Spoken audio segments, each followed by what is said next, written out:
오늘 정말 중요한 분을 모셨습니다. 사회적 가치와 기업가 정신 서평 19주년 기념호였는데요. 그 첫 번째 책입니다. 가치관으로 경영하라. 어떤 책이냐면 뭐 있습니다. value라고 적혀 있습니다. 진짜 value가 중요하죠. 가치 있는 사람이 돼야 되고 가치 있는 기업이 되고 가치를 창조해야 되는데 이 가치를 만들어내기 위해서는 가치관을 가지고 있어야 된다. 그 가치관으로 어떻게 조직을 경영할 수 있는지 부제가 더 멋있습니다. 어떻게 해야 일 잘하는 즐거운 일터를 만들 수 있을까라는 부제를 달고 있는 밸류 가치관으로 경영하라의 저자이신 정진호 소장님 모셨습니다. 반갑습니다. 네, 반갑습니다. 예, 정진호입니다. 예, 가치관으로 경영하라의 우리 정진호 소장님 양력을 간단하게 말씀드리겠습니다. 여기 상당히 많은 그 이력이 있으신데 이런 표현을 쓰셨어요. 20년 동안 민간 기업과 공공조직의 가치관 경영, 그리고 일하는 방식 개선, 변화 관리를 연구하며 알리고 있는 대한민국 최고의 조직 문화 전문가. 네, 조직 문화 전문가면은 주로 어떤 일을 많이 하시나요? 그러니까 조직 문화는 이제 기업이 가진 이제 직원들의 예. 행동, 예. 그리고 조직의 분위기. 그러니까 저는 이제 요거를 이제 요약해서 직원들의 행동과 분위기 이렇게 얘기를 하는데요. 이런 직원들의 행동과 분위기를 바꿔서 어떻게 하면 성과를 좀 창출해내고 그 과정에서 좀 직원들이 좀 즐겁게 일할 수 있을까? 예. 그런 주제들을 이제 주로 연구를 하고 있습니다. 예, 좋습니다. 2015년에 더 밸류즈 정진호 가치관 경영 연구소를 설립하셔서 프로젝트를 많이 하셨고 가치관 경영 컨설턴트가 최초이시다고.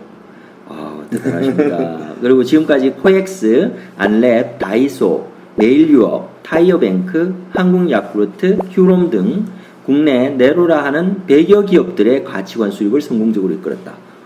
대단하시네요. 이 중에서 제일 기억에 남는 가치관이 어떤 게 있으신가요?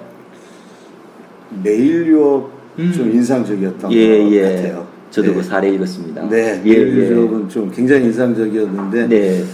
일단 이제 기업이라는 게 이제 성과를 내야 되고 네. 발전해야 되는 게 중요한데 이제 우리나라에 이제 유업계가 있지 않습니까? 네. 그럼 1등이 어디냐 그러면 우리가 이제 서울우유 이렇게 얘기하고 과거에 남양유업, 메일유업 이렇게 됐는데 사실은 1등은 거의 넘사벽.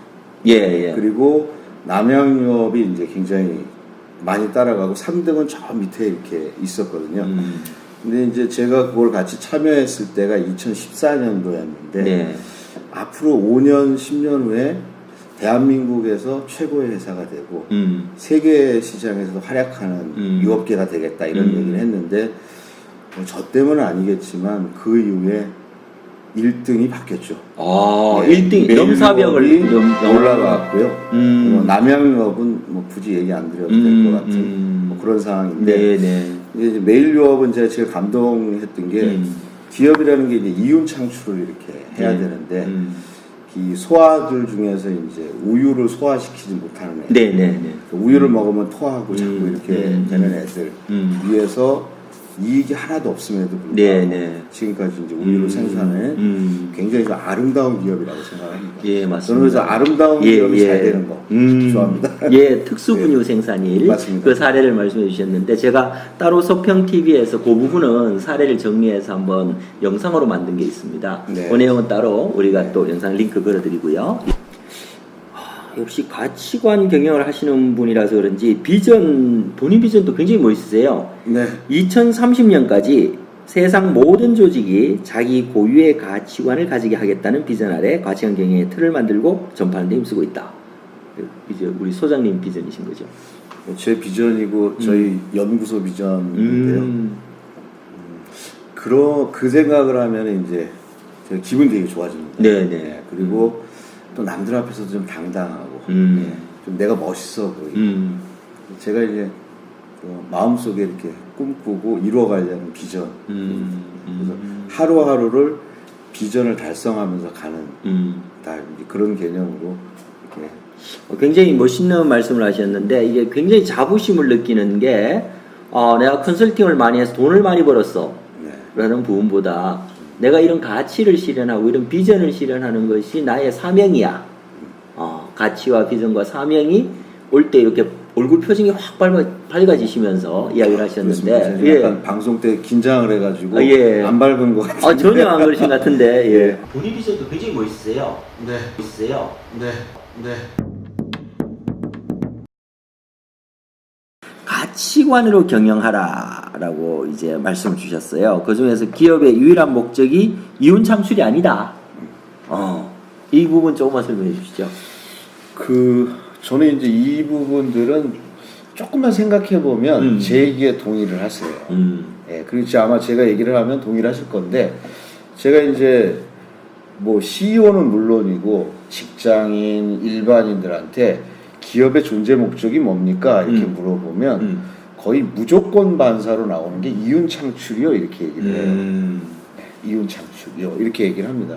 그렇게 가르치죠 또. 네, 기업의 목적은 이윤이다. 가리키고 예. 뭐 이렇게 얘기를 하는데, 이제 우리 이런 거죠. 사람이 살아나가는 데 있어서 숨을 못 쉬면 죽어버리잖아요. 네네. 그렇죠. 숨을 못 쉬면 죽습니다. 근데 중요한 건 사람이 숨쉬기에서 사는 건 아니잖아요.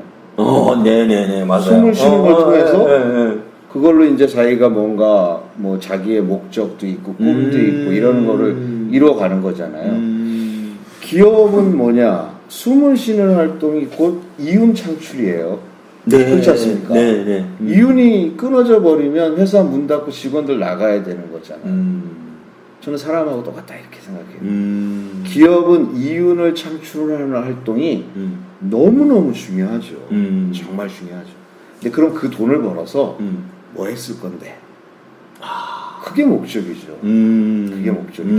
그래서 이제 이윤 창출이 목적이다 이렇게 우리가 이제 알게 되면 어떻게 되냐면, 목적이니까 그 목적을 달성을 위해서 뭔 짓을 해도 되는 거 아니에요. 그래서 이상한 기업이 나오는 거고, 네. 근데 우리 사회에서 그러면 안 된다고 생각하잖아요. 그렇죠. 그게 이제 뭐냐면 알고 있는데 네. 우리 사회적으로 기업의 존재 목적은 이윤 창출 이렇게 된 거예요.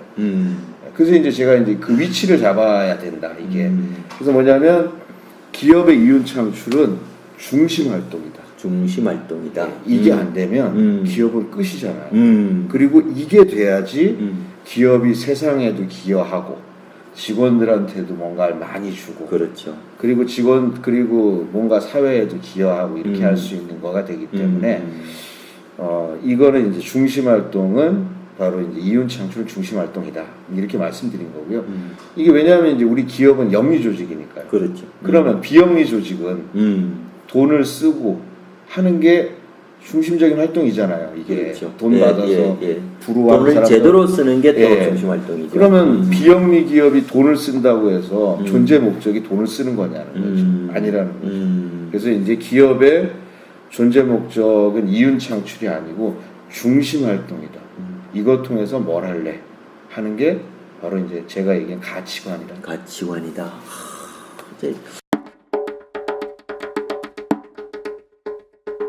저는 읽으면서 굉장히 동의한 부분이 여기였어요. CEO분들의 이야기를 하시면서 서평은 20페이지인데, 일 못하는 직원이 무엇인가? 특징이 무엇인가?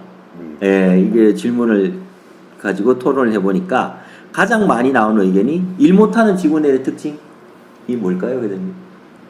답이 최고가 이거였답니다. 일의 우선순위를 모른다. 정말 이게 동의합니다. 네. 예. 일의 우선순위를 모르면 긴급한 일은 뒤로 미루고 중요하지도 않은 일에 많은 시간을 투입한다. 그러면 성과는 안 나오고 일을 시키는 사람이나 하는 사람이나 답답하기만 하다. 그만큼 일의 중요도와 긴급도를 따져서 일의 우선순위를 알고 일하는 것 자체가 성과를 내는 데 중요하다. 예. 반대로 일 잘하는 직원의 특징은 무엇인가? 역시 일의 우선순위를 잘 알고 있다. 예. 근데 이 일의 우선순위를 아는데 가장 중요한 것이 가치관이다. 네. 이렇게 보시는 거죠. 예. 그러니까 이제 우선순위라는 거는 이제 모든 일이라는 거는 긴급도와 시급도라고 하는 거에 달려 있는 거죠. 이게 긴급하냐?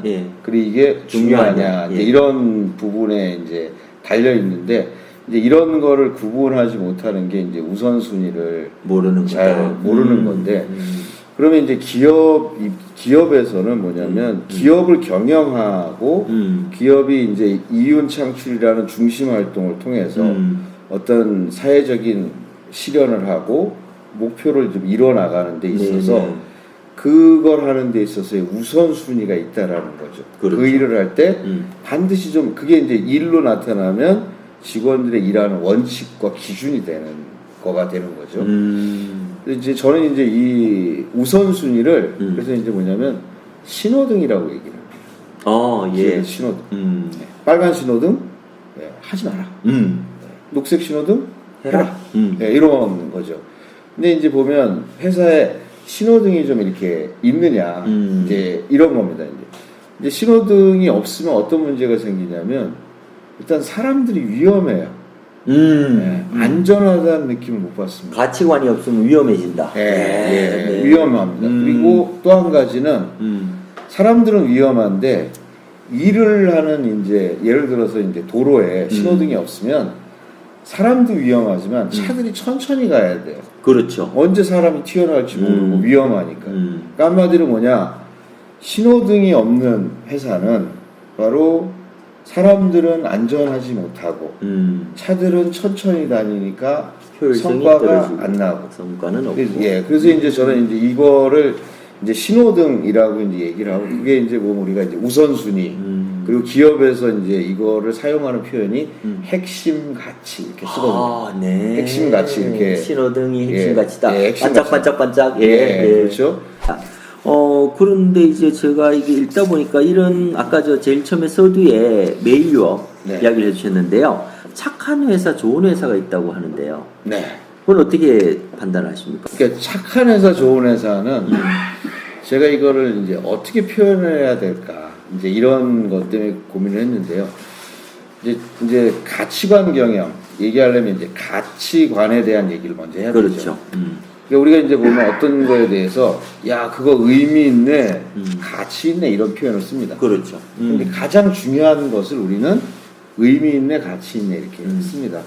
근데 이제 그게 이제 한계가 아니기 때문에 가치의 복수형, 가치관, 가장 중요하게 생각하는 것들. 그러면 개인이 가장 중요하게 생각하는 것들이 뭐냐? 개인의 가치관. 개인의 가치관. 조직이 가장 중요하게 생각하는 거는 조직의 가치관. 그러면 조직이 가장 중요하게 생각하는 걸로 경영하는 거. 그게 가치관 경영. 그게 되는 거죠. 그래서 이제 조금 더 구체적으로 표현하면 조직이 가장 중요하게 생각하는 것을 직원들이 신념 하는 경영을 이제 가치관 경영이라고 얘기를 하죠. 그러니까 뭐냐면 가치관 경영은 기업이 가장 중요하게 생각하는 것 이거를 직원들이 신념하는 경영입니다. 왜 이래야 되냐? 저는 이게 위대한 기업이 되기 위한 거다. 그냥 이왕 그래도 우리가 기업에 다니고 기업을 만들었으면 그래도 위대한 기업이 되면 좋지 않겠냐 이런 건데요. 많은 분들이 이렇게 얘기해요. 무슨 회사가 위대하기까지 해야 돼요. 이런데요. 저는 위대한 기업을 이렇게 정의를 해요. 뭐냐면 세상에 기여하는 조직. 세상에 기여하는 조직. 저는 이거를 착한 기업이라고 표현한 겁니다. 착한 기업으로 세상에 기여하는 조직. 근데 우리나라에 있는 기업 중에 현재까지 있는 기업 중에 세상에 기여하지 않는 조직은 없어요. 그렇지 않습니까? 뭐 타이어뱅크 같은 경우에 자동차 사고 없는 얼마나 중요한 일 하잖아요. 기여하고 다이소 대한민국의 물가를 2% 낮춘다. 2% 싸고 좋은 제품. 착한 회사죠. 우리나라 기업은 다 거의가 그래요. 그리고 지금까지 뭐냐면 항상 이걸 강조해 왔어요. 기업에서. 근데 이제 요즘은 어떠냐, 직원들이 세상에 기여하는 건 좋고 착한 기업 좋은데 너무 힘들고 재미가 없어요. 나도 좀 회사 다니면서 행복하면 안 될까요? 이렇게 얘기합니다. 저는 이제 구성원이 행복한 회사, 저는 이거를 좋은 회사라고 표현합니다. 위대한 기업은 착하고 좋은 회사가 위대한 기업. 저는 많은 기업들이 위대해질 수 있다고 봅니다. 그리고 그런 자부심이 이제 회사에 있어야 되니까. 그래서 제가 이제 착한 기업 그리고 좋은 회사라는 거는 그런 뜻으로 사용한 표현입니다. 세상에 기여하는 기업. 그리고 구성원이 행복한 회사. 안과 밖. 같이, 그러니까 네. 같이 살아간다는 것이 이제 네. 좋은 회사의 가치관이다. 아, 정말 좋은 가치관인 것 같고요. 이 가치관을 실현시켜주는 게 이 마지막 질문인데, 네. 가치관을 실현시켜주는 것이 비전과 목표다. 어떻게 해야 기대감을 가지고 일할 수 있을까라고 했는데, 41페이지에 이런 말이 나와요. 서평북으로 41페이지입니다. 네. 비전에서 가장 중요한 것은 비전과 목표가 구성원들의 가슴을 설레게 하느냐. 네. 야, 이거에 대해서 컨설팅을 많이 하시잖아요. 네. 어떻게 이런 비전과 목표를 만들 수 있습니까? 이제 가슴이 설렌다. 가슴이 설렌다는 거는 이런 거 아닐까요? 그게 가능할 때 가슴이 설레겠죠. 예. 가능할 때 가슴이 설레겠죠. 예를 정말, 들어서 예. 나는 저 하늘에 있는 북극성을 보고 가. 예.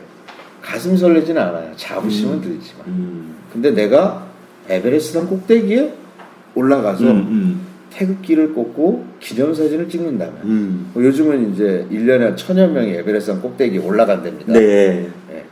이거는 뭐냐, 굉장히 힘들지만 가능하기 때문에 가슴이 설레는 거죠. 첫 번째 요소는 가능하냐는 거고요. 두 번째는 우리 회사가 매출이 1조가 되고 세계 최고의 기업이 되고 아니면 우리 분야의 최고 기업이 된다, 뭐 이런 비전들이 많이 있잖아요. 네. 근데 직원들이 그걸 보면서 이런 생각을 하는 거예요. 그래서 나한테 오는 게 뭔데요? 그건 저거는 우리 사장님만 좋겠네요. 이렇게 생각하는 거거든요. 가슴이 설레려면 나한테 오는 게 있어야 되는 거죠. 그래서 이제 저는 가슴 설레는 비전이라는 거는 뭔가 우리 조직이 성장해서 정말 발전적이고 이런 회사가 되는 거, 그와 함께 내가 원하는 직장의 모습들이 구현되는 이런 거. 저는 이런 게 이제 가슴 설레는 거다, 이렇게 얘기를 해요. 아주 뭐 간단한 얘기긴 하지만 뭐 창립 뭐 20주년, 30주년 되면 기분이 되게 좋잖아요. 네. 그럴 때 이제 보면 어떤 회사는 여기까지 오게 된 게 다 우리 직원들의 덕분이다. 그러면서 막 격려하고 막 이런 회사가 있어요. 또 어떤 회사는 창립 뭐 40주년이 됐는데 성과가 조금 낮다고, 예, 우리가 무슨 뭐 기념식까지 하냐, 뭐 이런 회사 있어요. 예, 저는 참 그런 거 보면 참 안타까워요. 너무 하필 단순하다. 40주년에 네. 성과가 안 좋아. 예. 네. 그러면 그래도 우리가 40주년 이렇게 되면 그때까지 우리 직원들이 고생해줬다고 격려해주고 조금 어렵더라도 더 응원해줘야 되는데 참 생각이 참 짧은 분들이 많다. 이제 이런 생각이 드는데요. 어떤 기업들은 이제 우리 창립 20주년이 되면 전 직원이 전세기 빌려서 해외여행 가자. 아, 또 이런 예. 비전 세우는 회사도 있어요. 예. 가슴 설레죠. 가슴 설레죠. 예, 그런 거. 아, 예, 멋있습니다. 근데 저는 이제 여기서 중요한 게 이제 비전을 만들 때는 한 3가지 정도를 하는 게 좋을 것 같아요. 아, 실무적으로 직접 예, 만들 3가지. 때, 예. 첫 번째 부분은요, 비전의 정의입니다. 비전은 오르고 싶은 산을 정하는 거. 제 얘기가 아니고요. 예. 손정희 회장, 소프트뱅크의 손정희 회장이 한 얘기입니다. 많은 기업이 비전을 만든다 그러면 우리가 올라가야 될 의무를 정하는 것 같아요. 의무를 정하는 것 같고, 또 어떤 회사는 대략 추정하면 그 정도 되지 않을까? 예측을 하는 걸 비전으로 정하는데요. 비전의 정의는 오르고 싶은 산을 정하는 겁니다. 경영자와 직원과 리더들이 올라가고 싶은 산을 정하는 거예요. 네. 이게 이제 정의라고 말씀드리고 싶고요. 첫 번째는 영역 부분입니다. 많은 기업은 성장 목표를 비전으로 많이 잡아요. 네, 네. 매출 얼마. 매출 얼마. 좋은 거예요. 얼마. 나쁜 거 아니에요. 그리고 뭐 세계 최고의 순위 기업, 얼마. 뭐 이런 거. 왜냐하면 그건 당연한 거예요. 조직이 성장하지 않으면 직원들한테 해줄 수가 없어요. 그러니까 이제 성장 목표가 들어가는 건 당연해요. 근데 저는 여기에 또 하나가 더 있다. 이렇게 성장했을 때 우리 직원들에게는 어떤 걸 해줄 수 있는지, 직장의 목표까지 담겨야 된다. 요즘 이제 기업들이 비전 만들 때는 이 2가지를 넣습니다. 네. 저는 여기 하나 더 추가한다면 우리 회사가 이 사회에 어느 기간 동안 어떤 기여를 할 건지, 사회에 어떻게 기여할 것인가. 요거까지 좀 들어간다면, 근데 뭐 사회 기여한다고 해서 뭐 기부를 얼마 한다 이런 얘기가 아니고요. 우리의 제품과 서비스를 통해서 세상을 얼마큼 바꿀 수 있는가 그런 내용들을 얘기하는 거고요. 네. 두 번째는 기한을 정하는 게 되게 중요합니다. 기한. 그 예전에는요 100년 비전도 있고 그렇죠. 예전에 이제 포드 자동차는 1907년에 그 자동차 대중화라는 비전 세웠거든요. 그렇죠. 20-30년이 지나면 그렇죠. 길에 말과 마차 대신에 우리가 만든 차가 돌아다닐 것이다. 뭐 이런 현실이 됐죠. 되게 멋있는데 요즘은 10년도 좀 예측하기가 어려운 것 같아요. 10년은 어떻게 될지 저는 예상이 안 되거든요. 맞습니다. 그래서 요즘은 이제 많은 기업이 5년을 잡습니다. 맞습니다. 다음 서평이 그래서 5년 후 미래입니다. 아, 그렇군요. 5년 정도가 좀 적당한 것 같고요. 5년 말고 또 이런 것도 고민해 봐야 돼요. 회사가 약간 급변하는 시기, 내지는 어떤 사업적인 세팅이 새로워지고 있을 때라면 3년 정도를 해도 된다고 봐요. 비전을 3년에서 봐요. 보통 우리가 단기 전략으로 볼 때 3년을 그렇죠. 3년을 보는데 중기 전략을 3년, 5년으로 보는데 비전 자체를 3년 또는 5년의 단기로 기한을 다 잡아당겨라.